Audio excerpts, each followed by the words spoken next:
Good morning. This is Father Stephen Kelly from St. John's Church in Detroit. We're continuing our series of daily morning meditations where we generally look at one or another of the lessons that are assigned for morning or evening prayer, what is known as the daily office lectionary.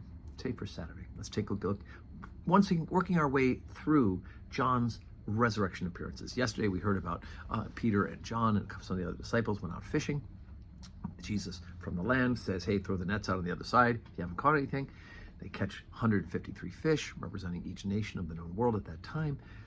Peter realizes it's the Lord. John realizes it's the Lord. Peter jumps to get him. Now we pick up after supper. So John 21, beginning at verse 15. When they had dined, Jesus saith to Simon Peter, Simon, son of Jonas, lovest thou me more than these? He saith unto him, Yea, Lord, thou knowest that I love thee. He saith unto him, Feed my lambs. He saith unto him again the second time, Simon, son of Jonas, lovest thou me? And he saith unto him, Yea, Lord, thou knowest that I love thee. He saith unto him, Feed my sheep. He saith unto him a third time, Simon, son of Jonas, lovest thou me? Peter was grieved, because he said unto him a third time, Lovest thou me? And he said unto him, Lord, thou knowest all things. Thou knowest I love thee. Jesus saith unto him, Feed my sheep. Verily, verily, I say unto thee, when thou wast young, thou girdest thyself and walkest whither thou wouldest. But when thou shalt be old, thou shalt stretch forth thy hands, and another shall gird thee, and carry thee whither thou wouldest not. And he spake this, signifying by what death he should glorify God. And when he had spoken this, he saith unto him, Follow me. Then Peter, turning about, seeth the disciple whom Jesus loved following, which also leaned on his breast at supper, and said, Lord, which is he that betrayeth thee? Peter, seeing him, saith to Jesus, Lord, and what shall this man do? Jesus saith unto him, If I will that he tarry till I come, what is that to thee? Follow thou me.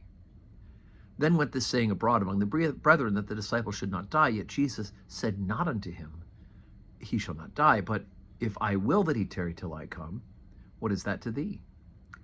This is the disciple which testifieth of these things, and wrote these things, and we know that his testimony is true.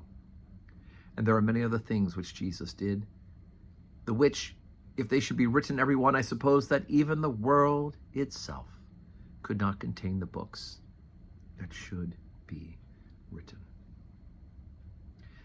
Okay, so Jesus asked Peter 3 times, do you love me?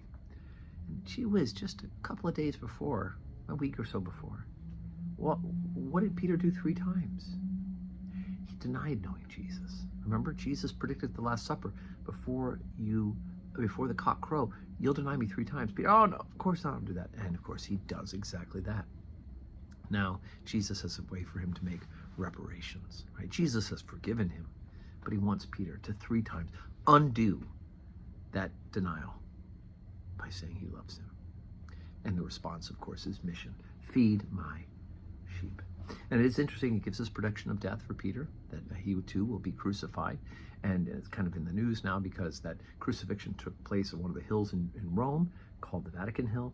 And that church, St. Peter's Basilica, the head place for the Roman Catholic Church, is in the news right now because it's hosting the funeral of the Pope. So today, as a matter of fact. So anyway, so that's where Peter was ultimately crucified as well. And yet, Peter's still more concerned about, well, what about the other guy? You know, the guy that outran me to the tomb, that guy, the young guy, the guy who's writing this particular gospel, right? He's the beloved disciple, St. John himself.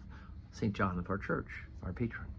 And of course, Jesus says that if you will, what's it to you, right? If I will that he be here when I come back, what's it to you? Go out and follow me and ultimately feed my sheep. So today's Saturday, no public worship today at St. John's, but we're gathering together tomorrow to glorify God and to worship him. 7:30 morning prayer, 8 o'clock Holy Communion, 10 o'clock Holy Communion. And after the 10 o'clock service, we're having a little hot dog lunch. And those who've bought tickets will head over to the Tigers game afterwards. And then we have 5:30 evening prayer. And so I hope that you are able to do all these things and join us. And may God grant you today, a Saturday, a day full of blessings.